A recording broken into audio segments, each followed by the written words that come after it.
Boa noite, tudo bom?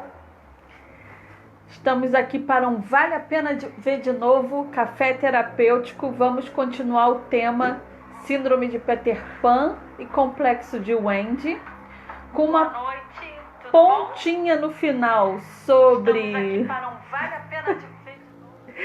uma pontinha no final sobre a Sininho, como foi na semana passada.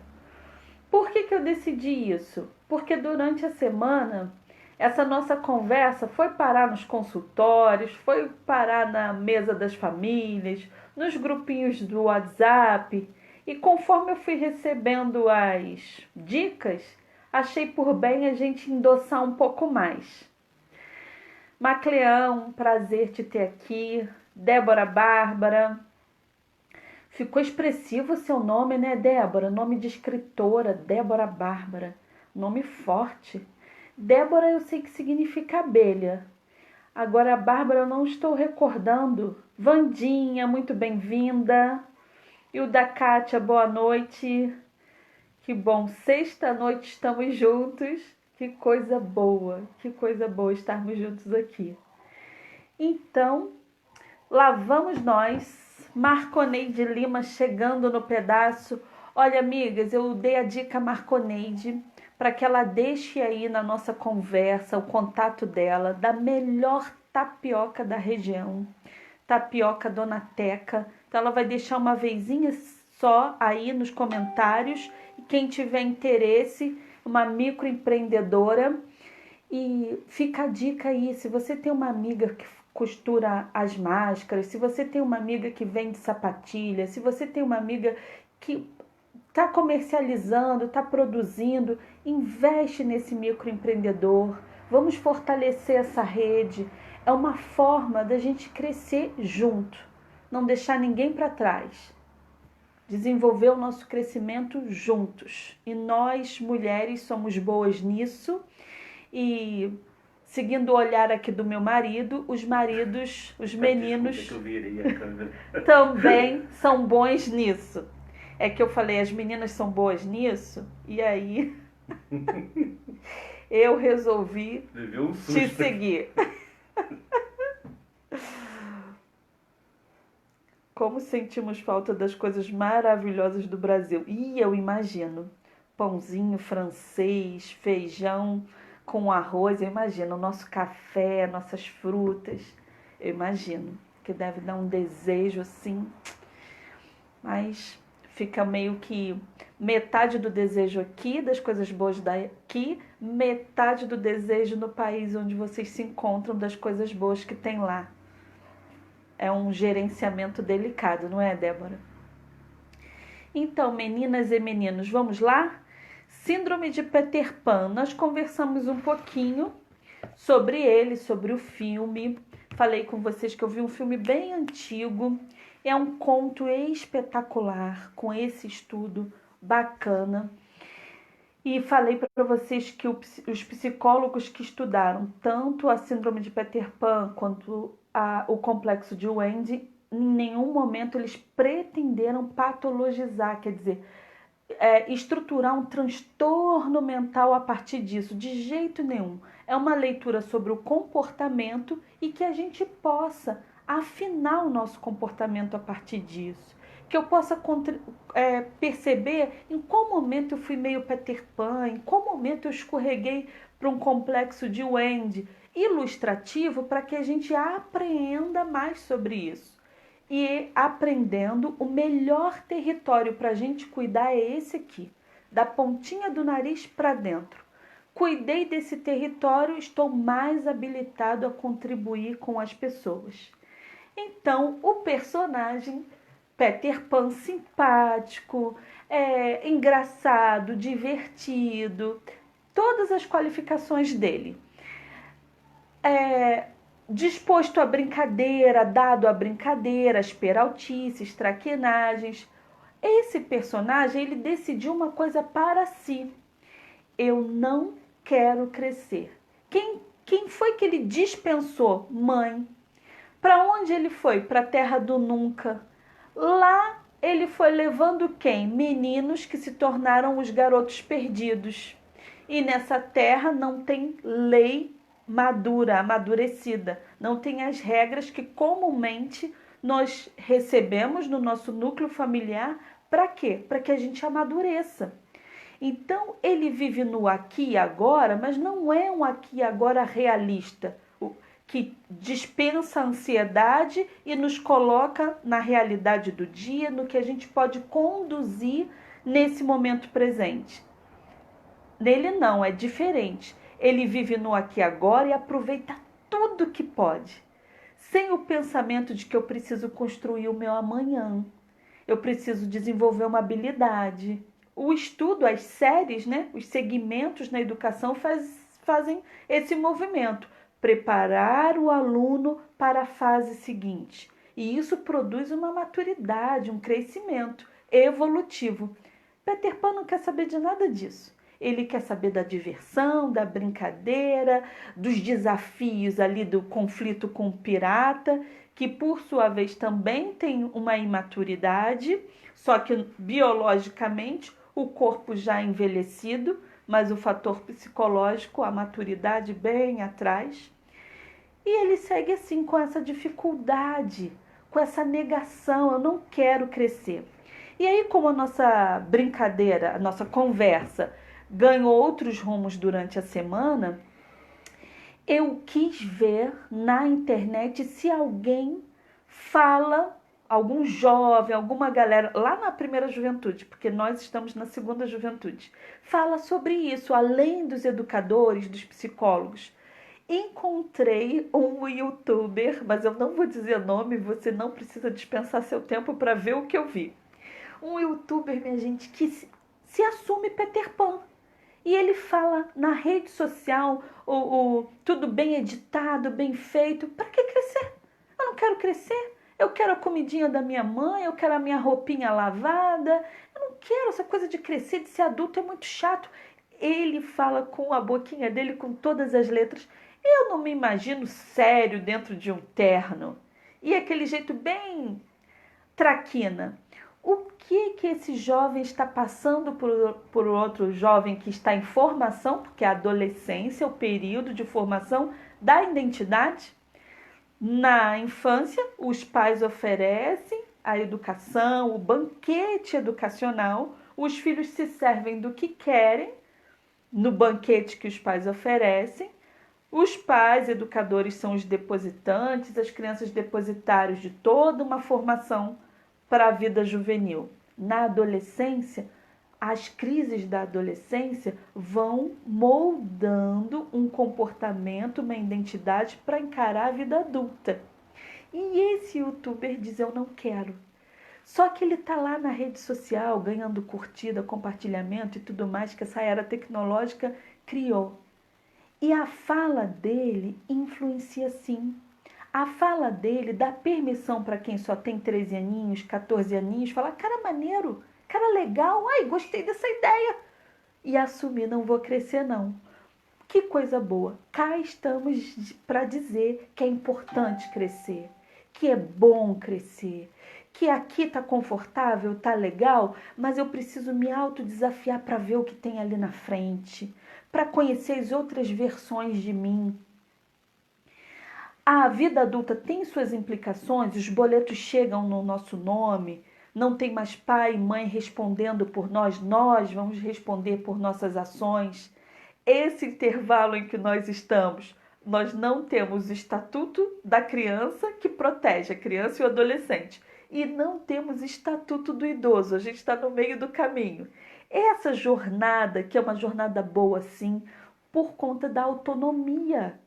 A autonomia ela é boa. Eu só preciso saber em qual medida, com qual senso de responsabilidade, compatível à minha faixa etária, para eu me proteger e ter uma vida bacana.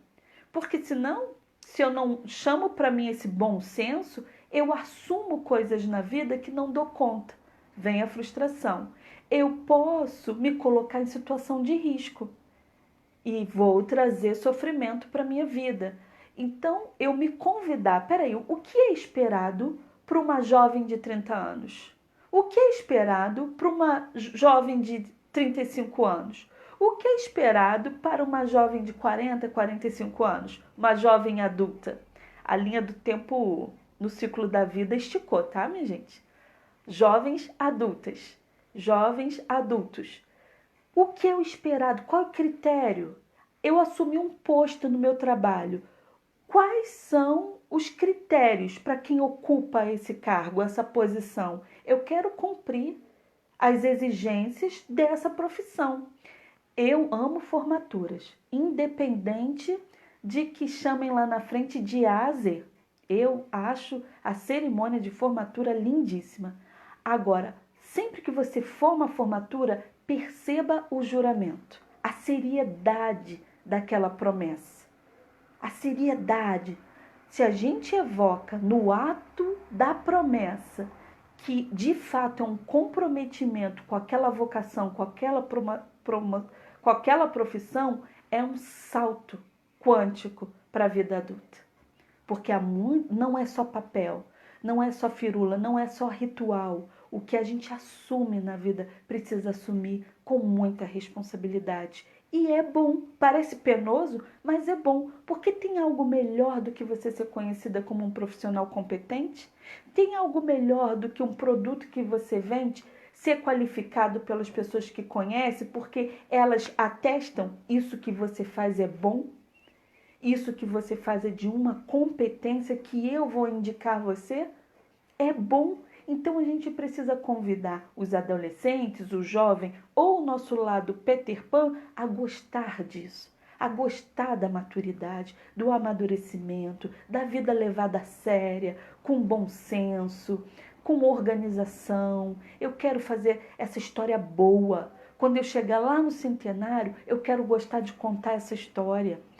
Com dificuldade, sim, mas imagina uma plenitude total que você não precisa mudar um grampo de lugar. Tudo acontece harmoniosamente bem. Não exige nada de você, nada te desafia. Seria um tédio? Seria um tédio. Então, o que não te desafia não te transforma. Cada desafio um convite. Vamos para a fase seguinte. Vamos para a fase seguinte. Nos relacionamentos, o Peter Pan não assume responsabilidade, porque ele é um encrenqueiro. Ele vai levar na brincadeira, joga pra frente, lá na frente a gente vê isso. Uma dificuldade, por conta da infantilização, de assumir, fui eu que falei, fui eu que peguei isso. Olha, isso aqui quebrou na minha mão, dentro de um setor de trabalho. Olha, isso aqui, ó, quebrou na minha mão. Onde eu compro outro para repor? Assumir responsabilidade. De fato, eu combinei com você e não pude cumprir. Qual é o meio de fazer uma retratação diante disso? Olha como as relações ficam boas. Porque você vai ganhando confiança dos outros e em si mesmo. Eu sei gerenciar conflitos quando eles surgem. Diferente do Peter Pan, que não assume. Mas eu fiz porque o outro falhou. Mas eu não vi. Mas eu nem estava aqui no dia. Escorregadio, sabe? Você não consegue pegar. Muito difícil. No trabalho de equipe, atrapalha muito a equipe. Dentro da família, vai mover a raiva de quem não tolera esse tipo de comportamento e vai ser um gatilho para aqueles que ainda querem. Tadinho, deixa ele não viu, ele não sabia. Se for protegido de alguém no meio familiar ou no núcleo de trabalho. Importante a gente lembrar que o Peter Pan, ele se torna Peter Pan porque alguém protegeu muito. Pode ser uma madrinha, uma avó, um pai, um padrinho, pais ou educadores substitutos cortaram as asas. E o que ele fez com essas asinhas cortadas ficou no aconchego. Então, na minha função materna, eu preciso perceber se eu faço pelo outro, aí a gente está entrando no complexo de Wendt. Se eu faço pelo outro, o que ele pode fazer por ele para me eximir de culpas. Porque vamos supor que eu não presto atenção nas necessidades mesmo do meu filho. Ou se alguma coisa na infância fugia ao meu controle. Meu Deus, eu demorei a ver que meu filho era alérgico. Eu demorei a ver que meu filho não estava confortável naquela escola. Aí eu demorei a ver essa situação do meu filho. Aí a luzinha da culpa acende. Para se eximir dessa culpa, ao invés de corrigir, de aprender com o erro, sem culpa, só com a responsabilidade, vou sufocar de cuidado. Não, eu demorei a ver que ele era alérgico, eu demorei a ver que ele tinha asma. Não, eu preciso proteger, eu preciso proteger, eu preciso proteger. Daqui a pouco tem um bebezão em casa. Aliás, portão de escola a gente vê muito isso, né? A criança grande fala, anda, não tem fralda, não tem mamadeira. Bebê de mamãe, mamãe veio te buscar hoje. Se a criança não tá bem resolvida com a faixa etária dela, procura um buraco para se enfiar. Se não, corre para os braços da mamãe e fica nesse vínculo mais bloqueado, né? Mais atrasado do desenvolvimento. Porque a palavra tem poder. Ah, não, é só um carinho. Não é. Cuidado com diminutivo, cuidado com o meu bebê, cuidado com apelidinhos que diminuam, que deixa a pessoa ir no diminutivo, pequenininha. É bacana que você, faz o seguinte, vambora, com o que é compatível. Eu não vou pedir uma criança de 3 anos para trocar essa lâmpada. Não é compatível. Mas um rapaz, um jovem, já pode auxiliar a trocar a lâmpada. No amigo Google, no ciclo da infância e da adolescência, há uma tabelinha do que é compatível solicitar e esperar para cada idade. Hoje em dia, a gente não fica sem instrução. Tá na mão, tá na ponta do dedo. É só dar uma clicadinha aí e a gente consegue. Vou ler aqui o que a Ilana escreveu, tá bom? No livro, tanto Peter Pan quanto os garotos perdidos, piratas e indígenas possuem comportamentos violentos uns com os outros. Acontece uma disputa de poder. Muito bem lembrado, Ilana. Se você for num berçário, você vai ver um tirando a chupeta do outro, um tirando o bloquinho do outro. Um adulto educador é que diz não pode, é do outro, você não pode pegar, tem que esperar. Esse é o filtro educativo, é o processo de humanização. Então, na terra do nunca, não tem mãe, que seria a representação da lei, pai ou mãe. Tem um monte de bebês disputando chupetas, com violência, porque vai tirar porque quer. Não tem o senso de respeito que as mamães repetem bastante na linguagem universal das mães. O meu direito termina onde o do outro começa. Isso precisa ficar inculcado para eu saber que eu estou numa fila e eu não posso, numa fila de carros, eu não posso partir pelo acostamento. Porque o meu direito termina onde o do outro começa. Na minha frente tem N pessoas com pressa também e estão na fila.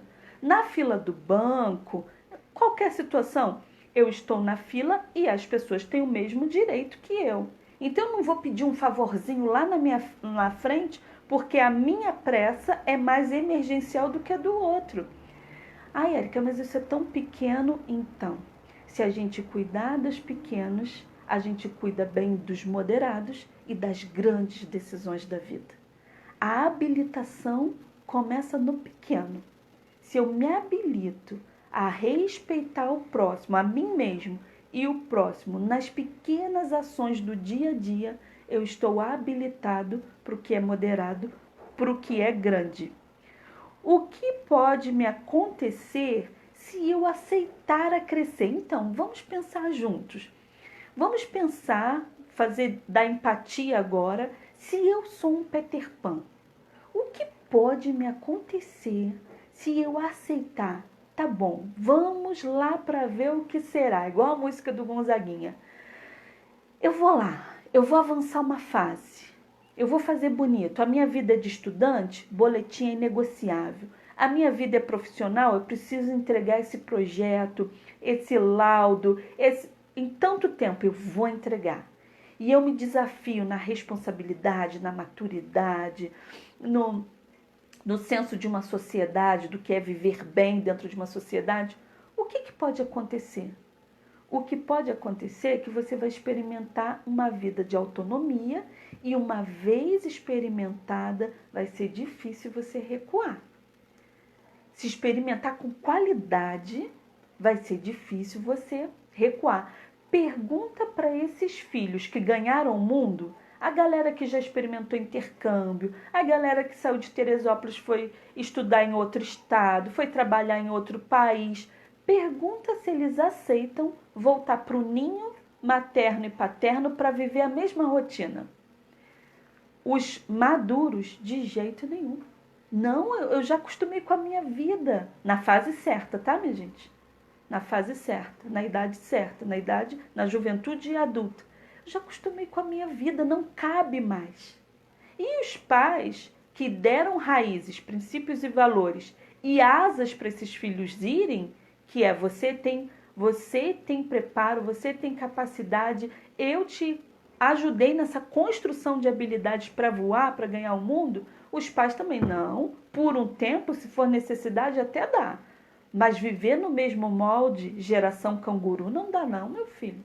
Nós também já avançamos na nossa idade e a gente quer viver essa fase. Ah, mas e a síndrome do ninho vazio? É uma síndrome bacana também de se estudar, mas ela acontece dentro de um processo de luto. Ela acontece numa fase, ela não se estica para a vida toda.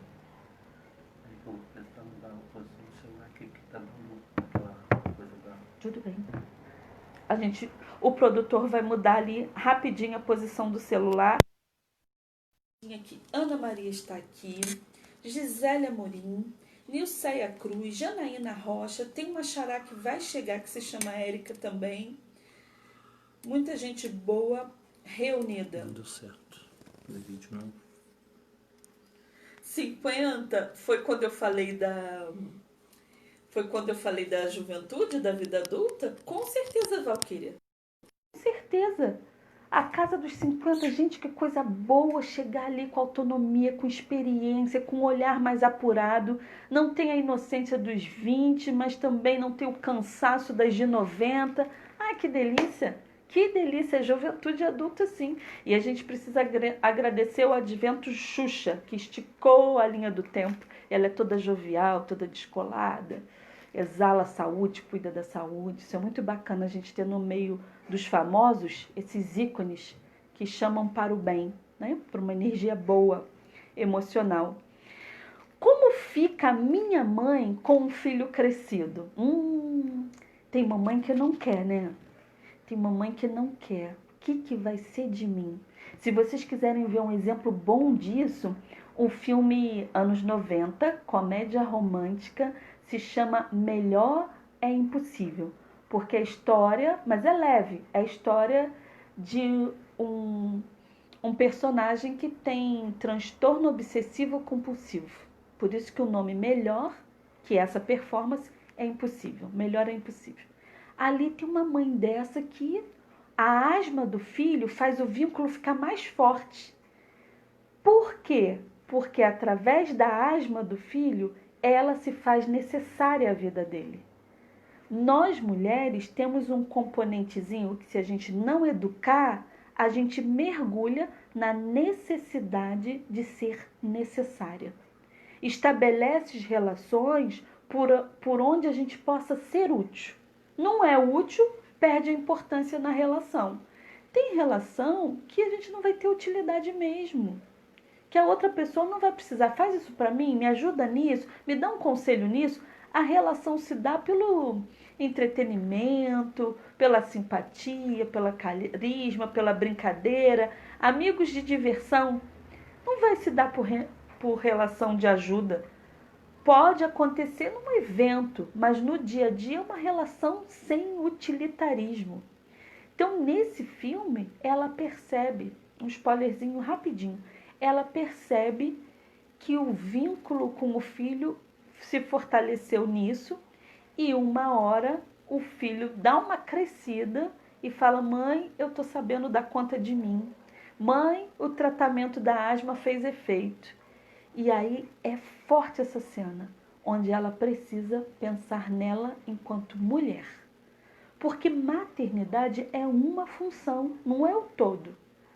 Quando a função materna não está sendo exercida mais porque o outro diz: não, eu dou conta da minha vida acadêmica, pode deixar que eu dou conta das minhas finanças pessoais. Opa, e agora? Eu volto a ser eu, com a minha identidade. A identidade é a coluna ali da psique. Eu preciso saber quem eu sou. E por uma fase eu pude agir dessa maneira, com afeto. O que eu faço com esse afeto? Recolho. Complexo de Wendy. Ela vai até o outro, cuida do Peter Pan, do João, do Miguel, dos irmãozinhos, cuida dos garotos perdidos, porque dessa forma ela é útil, dessa forma ela é necessária, dessa forma ela obtém reconhecimento. E quando não precisa mais? Eu recolho esse afeto que é meu. E o convite que fica para os Wendys de plantão é: que tal pegar essa força maternal e trazer para si? E se maternalizar? Cuidar de você, hidratar o teu corpo, agradecer porque nesse momento está tudo funcionando bem. Cada órgão do corpo tem um simbolismo. Não espera o joelho doer para você lembrar que tem joelho.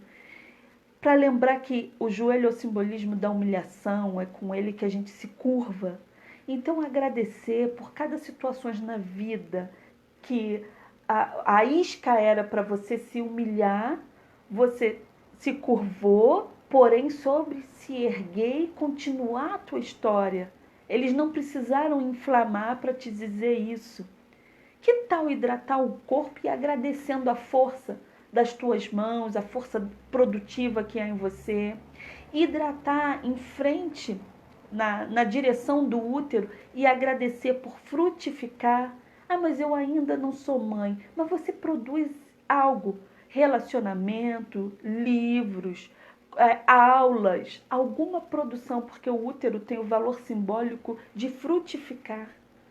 Frutifica a amizade, frutifica a ajuda, frutifica a própria vida cuidando de si. Então, maternalizar-se também é bom, porque hoje a gente não vai resolver as nossas pendengas na vida adulta com a mãe real. Não vamos. Nós vamos resolver cuidando das lacunas que ficaram abertas, maternalizando-se, cuidando de si. O que me faltou? E eu tenho muitas histórias na minha cabeça e graças a Deus eu conheço a ética do sigilo. Então, eu vou falar de algo muito privilegiado, porém não há a menor chance de identificar. Nós fomos num grupo, numa imersão terapêutica em outro estado, e uma componente do grupo, ela identificou que uma lacuna aberta é que ela nunca ganhou boneca. Nunca teve uma boneca.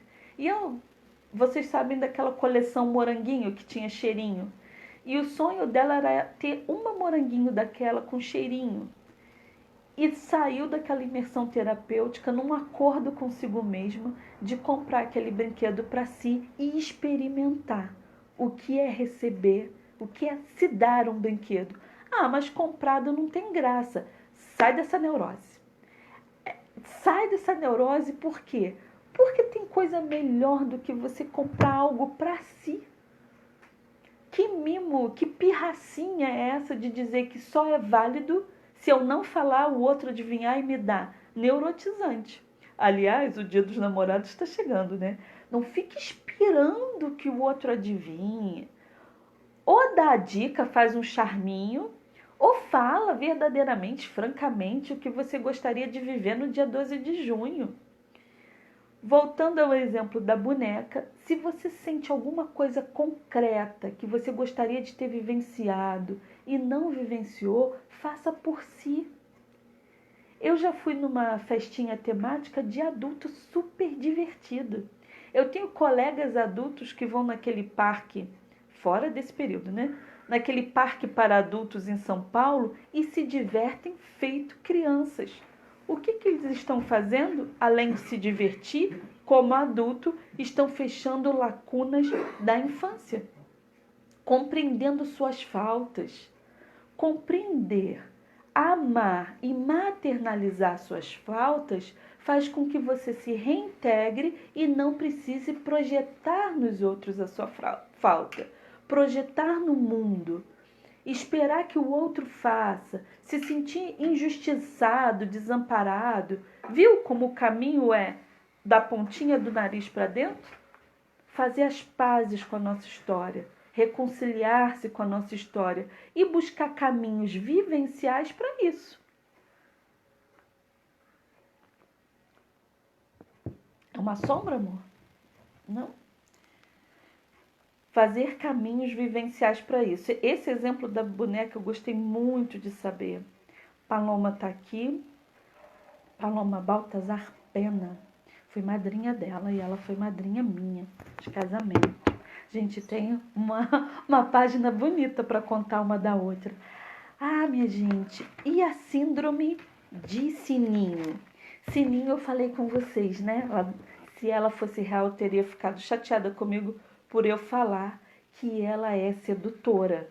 Mas ela tem aquela roupinha toda justinha, toda cheia de charme. Ela tem um poder, que é o poder de fazer o Peter Pan e as crianças voarem. Ela é bastante ciumenta, conforme eu vou falando, vê quem se identifica com a síndrome do Sininho. Competiu bastante e no início ela deixa uma dúvida se ela é má ou se ela não é má. Acho que ela é meio a meio às vezes, né? Mas ela tem um apego, uma parceria. Ela fechou ali a parceria com o Peter Pan ao ponto que eu fico na dúvida. Se não houvesse a fada Sininho, se o Peter Pan teria ficado nesse bloqueio infantil. Porque é ela que promove o voo dele, é ela que protege, ele pode contar com ela para as parcerias. E a Sininho tem um valor simbólico nessa história, se a gente olhar bem atentamente. Por ela estar ali, ele ganha força para se infantilizar. O que é, quem estiver aqui identificado com a síndrome de Peter Pan, o que é que simbolicamente representa a Sininho na tua vida, que te deixa preso na fase anterior? E aí eu vou falar algumas coisas que chega a ser engraçado. Mas é muito comum mulheres casarem e se assustar com o tempo que o marido, jovem, adulto, dispensa ainda ao videogame. Ah, se eu soubesse que era assim, eu tinha colocado na cláusula do casamento que a gente não levaria o jogo para casa. Se eu soubesse que era dessa forma, se eu descobrisse certas manias, eu teria colocado na cláusula que isso não. Às vezes entra o jogo, o vício mesmo pelo jogo. Não é brincadeira no sábado, à noite, no feriado. É o vício pelo jogo. Pornografia prende numa fase anterior. E quem fala muito bem sobre isso é a professora Gabriela Freidman, especialista em sexualidade. Bichinhos de estimação que o volume do afeto não é equilibrado. Então, como que não é equilibrado? Quando eu chego a dizer ou você aceita esse tratamento que eu dou ao cachorro, deixando ele na nossa cama, ou eu saio da cama com o cachorro. Ah, mas já tinha o cachorro antes de conhecer a minha noiva. São coisas que não é para dispensar o bichinho de estimação, tem afeto, tem vínculo, mas o local de importância que cada um ocupa na nossa vida, olhado com maturidade e responsabilidade. Quando dois jovens decidem casar, eles estão inaugurando uma microempresa que tem as suas implicações, suas responsabilidades. É uma vida a dois. E esses dois adultos são capazes de decidir coisas sobre o espaço da casa. Então verifica, eu dei 3 exemplos, mas verifica se há na sua relação algo que prende lá atrás e que precisa avançar. Ou se despedir de fato, porque eu já vi exemplos de pessoa que fala, não, eu de fato doei o game. Chega, aquilo tomava meu tempo, me consumia, me estressava, porque a cabeça não parava de pensar que eu tinha que vencer aquela etapa, o jeito era eliminar. Ou regular para o tempo de diversão esperado para a faixa etária adulta. Que é claro que na infância a gente brinca muito mais que na adolescência. E que na vida adulta a gente brinca bem menos que na adolescência e é natural que seja assim. E lá na terceira idade, uma galera aposentada começa a ir a excursões de teatro, passeios em grupo, porque o compromisso de responsabilidade com o trabalho já fechou o ciclo. Então, esses equilíbrios na vida são convites à responsabilidade e à maturidade, mas jamais um peso, jamais um peso. É bom sentir a autonomia da vida, é bom você reconhecer o mérito de fazer a gestação do seu tempo, a gerência do seu tempo, não é gestação não, a gerência do seu tempo bem. Você reconhecer como eu fechei bem essa semana, como eu fechei bem essa planilha, esse sabor da vida adulta é muito gostoso. E depois que você experimenta, a tendência é cultivar cada vez mais. Então, falei de sucesso, falei de êxito. Nesses minutinhos finais, deixa eu dar um aceno aqui. Linda, Denise Coutinho, adoro essas histórias, que bacana. Cíntia Gonçalves, já estou aqui, seja muito bem-vinda. Para encerrar, vamos falar um pouquinho de sucesso. Vamos imaginar, a gente continua a história do Peter Pan. Vamos imaginar que chegou uma mãe na história. Um desenho no YouTube de 15 minutinhos, eles voltam para a casa das mães. É muito bonitinho a recepção das mães. Onde você esteve esse tempo todo? É aquela bronca afetiva, sabe? Mas vamos imaginar que cada um teve mais um capítulo ali, cada um com a sua mãe. O que mãe representa? Limite e afeto. A educação, a proteção, o cuidado. Uma boa educação cumpre alguns pilares. Educar, princípios, valores.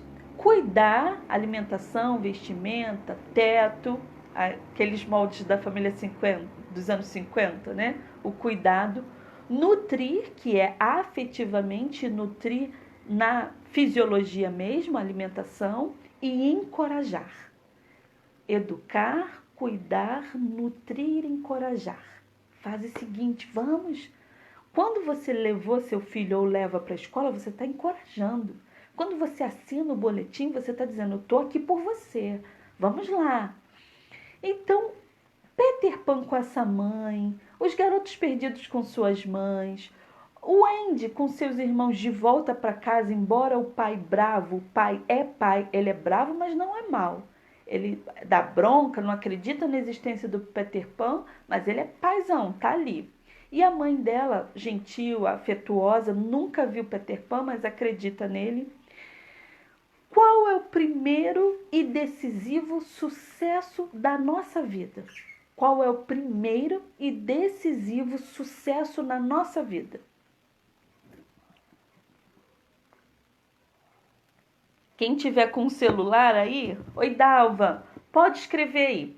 Qual é o primeiro e decisivo sucesso na vida?